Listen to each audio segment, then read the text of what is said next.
Imagine you're scaling a massive rock face. No ropes, no guides, just you and the wall. Every move matters. You reach for a hold, but uh-oh, it's the wrong one. Do you panic? Nope. You adjust, find a better grip, and keep climbing. Now, what if AI could do the same thing? Not just generate an answer, but realize when it's wrong, fix itself, and know when to stop. That's exactly what today's paper explores. We're talking about self-rewarding reasoning models, AI systems that can think, evaluate, and self-correct without needing an external reward system. It climbs its own reasoning process like a pro. Ready to break it down? Let's get started. LLMs can handle math and coding tasks surprisingly well, but they often fail to correct their own mistakes in real time. The main idea introduced here is to create a model that not only reasons step by step, but also evaluates its own answers on the fly. No external feedback needed. The result? A single model that can guide and correct itself, rather than relying on separate models, which reduces computational costs. The focus is on self-correction. The model should identify its own errors, revise responses, and decide when to stop refining an answer. To accomplish this, the authors propose a two-stage method. First, they use rejection sampling to generate many reasoning examples that capture both the self-rewarding and self-correction behaviors. The model is then fine-tuned on these examples so it learns how to correct itself. Second, they rely on reinforcement learning, RL, to further improve the model's accuracy using rule-based signals that guide the refining process. Check out how this ties into the broader context. GPT, Claude, and similar models have triggered a wave of interest in techniques that focus on better reasoning, but most current models aren't good at self-correction without external feedback, which requires extra compute. Without that guidance, models often keep refining without knowing when to stop, or don't even realize a correction is necessary. Some researchers have tackled this by letting models generate their own reward signals. For example, one approach treats the LLM as a judge that rates its own outputs. Others design reward models that predict reward values based on generated tokens. The underlying theme here is integrating reasoning and evaluation into a single framework. Why? Because it allows the model to reward itself, fix mistakes, and keep improving. No extra system required. The first major contribution is a self-rewarding reasoning framework. Instead of separating the model that generates responses from the model that evaluates them, the authors merge both into a single system. This unified approach removes the need for an external reward model and boosts efficiency. They also propose a two-stage algorithm tailored to mathematical reasoning. In stage 1, they use rejection sampling to gather a dataset where the model both awards itself and corrects mistakes. This fine-tuning step focuses on helping the model spot its own errors. In stage 2, they improve accuracy by applying RL, guided by rule-based signals that tell the model when and how to refine answers. Their experiments show that this self-rewarding model outperforms models relying on typical self-correction prompts. They include an in-depth analysis of the learning process to give a clear picture of how the model evolves over time. Next, the paper links these ideas to related work. One topic is self-rewarding alignment, where a model's own outputs feed back into its training loop. Most of those methods center on self-improvement during training. By contrast, this paper emphasizes self-rewarding reasoning at inference time. Another relevant thread is self-correction in LLMs. Prior work generally depends on external reward signals, making the process more complex. The authors argue that their framework avoids that complexity by letting the model decide if and when a correction is needed, which saves on computation. Here, the authors compare their method to earlier RL approaches. Some methods have used RL with special reward functions for self-correction, but their exact details aren't always transparent, so direct comparisons are tricky. Still, the authors suggest that multi-turn RL could further boost the framework's reasoning skills. They also discuss rule-based RL for mathematical tasks, referencing a model named DeepSeek R1, and attempts to replicate its results with another model called QN. These methods train LLMs with correctness and formatting scores, placing an emphasis on structured evaluation rather than purely neural reward models. Sometimes, RL training alone can lead to self-correction, but this behavior varies, and some models only correct themselves if the training data includes explicit self-correction examples. The authors note that QWEN 2.5 Math and DeepSeek R1 might exhibit self-correction partly because they were pre-trained on good math data.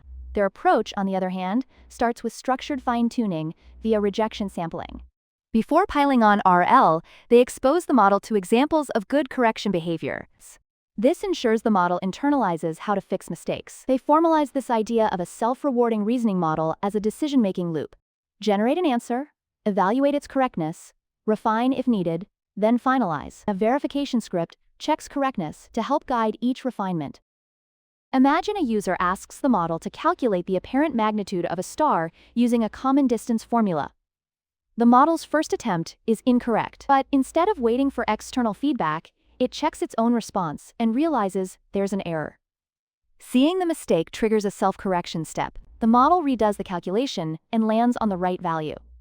After verifying that the new answer fits expectations, it labels the result as correct. This real-time reasoning and verification loop is what sets the self-rewarding framework apart. It doesn't need an outside signal telling it to refine. Now, data collection for training follows a structured path. Rejection sampling is used to create numerous reasoning trajectories, keeping those that show how the model corrects itself. So each sample involves a situation where the model either rectifies an error or confidently sticks with a right answer. Then there's the correction sampling process. The model creates multiple completions for each response and tags them based on whether accuracy improves. This structured approach aims to teach the model to refine effectively, not just randomly. They limit the process to 2 iterations per question, balancing efficiency and learning. Here, the model tackles a math problem about counting valid 3-letter words under certain constraints. First, it produces a solution, then evaluates it. Upon spotting an error, it launches a self-correction cycle.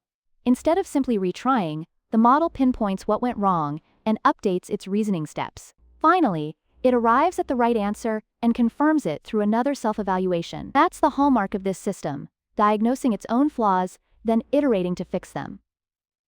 The authors also discuss fine-tuning approaches. Standard fine-tuning does help, but it can be unstable during the first round of reasoning. To mitigate this, they add training steps where the model explicitly corrects errors from the dataset. They then introduce an RL enhancement. Instead of human-provided rewards, they use an Oracle-based system to verify correctness, referred to as rule-based RL. This setup helps avoid reward hacking, where a model might chase superficial patterns. The RL framework nudges the model to refine accurately and efficiently. Technically, the model is optimized through an RL framework where it learns from its own corrections. It refines its outputs based on internally generated value estimates without external feedback. A crucial tool here is KL regularization, short for callback Libler regularization. It keeps updates stable and prevents the model from drifting too far from its prior knowledge. The math behind it explains how the model weights various reasoning steps, aiming for higher accuracy and fewer needless modifications. Because the model can rely on deterministic external observations, like the instruction prompt or structured guidance, it can adapt to follow those reasoning rules more effectively. Another technique used is direct preference optimization, DPO. DPO doesn't need hand-labeled data. Instead, it compares different reasoning trajectories internally and selects the best. Then come the benchmarks, Math 500 and Olympiad Bench, which measure performance on tough math problems. The authors evaluate things like the model's first response accuracy, how much it improves via self-correction, and whether incorrect answers get fixed. These metrics help confirm whether the self-rewarding framework really ups the model's reasoning game. Check out the accuracy breakdown in the table here.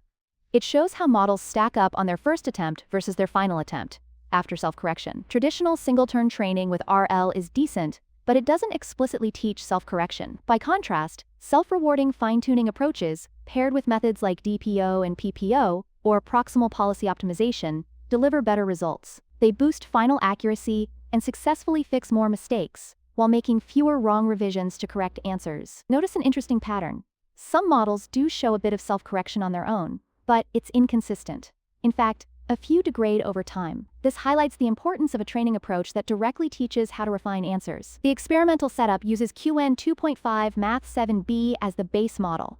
It was already pre-trained on math and instruction data.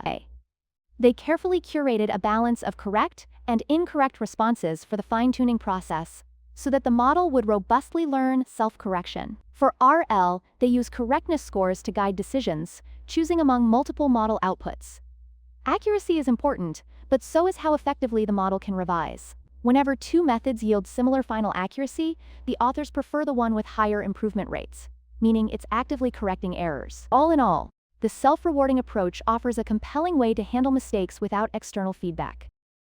The authors compare baseline techniques for self-correction, including both training-free methods and fine-tuned approaches. Intrinsic self-correction, for example, simply relies on prompting. But it often can't tell good answers from bad ones, so it might revise even correct answers.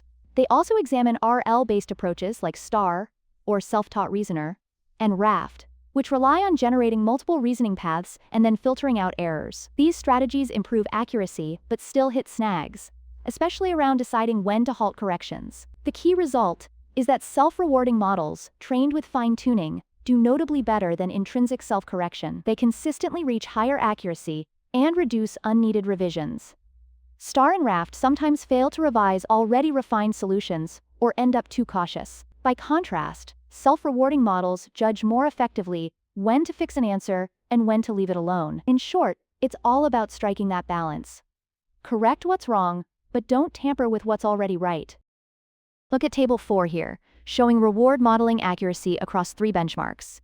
Training style heavily influences a model's ability to recognize valid versus flawed answers. Self-rewarding methods do well, but different RL strategies like PPO versus DPO show varied strengths. PPO might be better at spotting correct answers, but worse at handling incorrect ones, and vice versa. With more training, accuracy improves, but that also raises computational costs. Interestingly, RL doesn't always boost reward modeling accuracy across the board. It might improve final correctness, but not necessarily make the model better at spotting a wrong response. This pattern suggests the model is focusing on being right, rather than understanding what wrong looks like. The authors also look at how accuracy evolves. Early on, the model depends a lot on self-correction. Over time, it gains confidence in its first attempts, which means fewer correction rounds are needed. All in all, the self-rewarding methods rival or surpass traditional RL approaches, but each setup involves a trade-off between accuracy, compute, and recognizing errors. Figure 1, take a look, shows how accuracy shifts as training goes on. At first, the model writes lengthy answers, sometimes over-explaining, but with more RL tuning, it learns to be concise and accurate right away. They then test a simpler 2-turn conversation approach. Before, the model tried to do reasoning and verification in one go, which could get messy if further checks were needed. Now the model first gives an answer and self-evaluates it, then follows a deterministic instruction: confirm if it's correct, or revise if it's wrong. This separation prevents endless back-and-forth corrections. It also teaches the model when to stop. The authors then compare these results across multiple model families, including the Llama series, to see if the approach generalizes. Table 5 here reveals how different training strategies affect Llama's performance on math reasoning tasks. Once again, self-rewarding instruction fine-tuning, or IFT, beats intrinsic self-correction. Models that only rely on their own self-generated signals struggle to improve, while structured RL-based methods like STAR/RAFT and IFT do much better. One interesting point is that weaker models gain more from self-correction than stronger ones. A highly capable model, such as Llama-3 SFT, usually gets the right answer the first time, so self-correction helps mainly by preventing unneeded revisions. They also show that self-rewarding signals can replace external feedback, letting models correct errors without human-labeled rewards. This opens the door to building models that refine themselves with minimal oversight. In summary, self-rewarding IFT emerges as a robust alternative to standard RL, offering high accuracy with fewer wasted corrections. They demonstrate the 2-turn setup using a question about an O'Hara triple.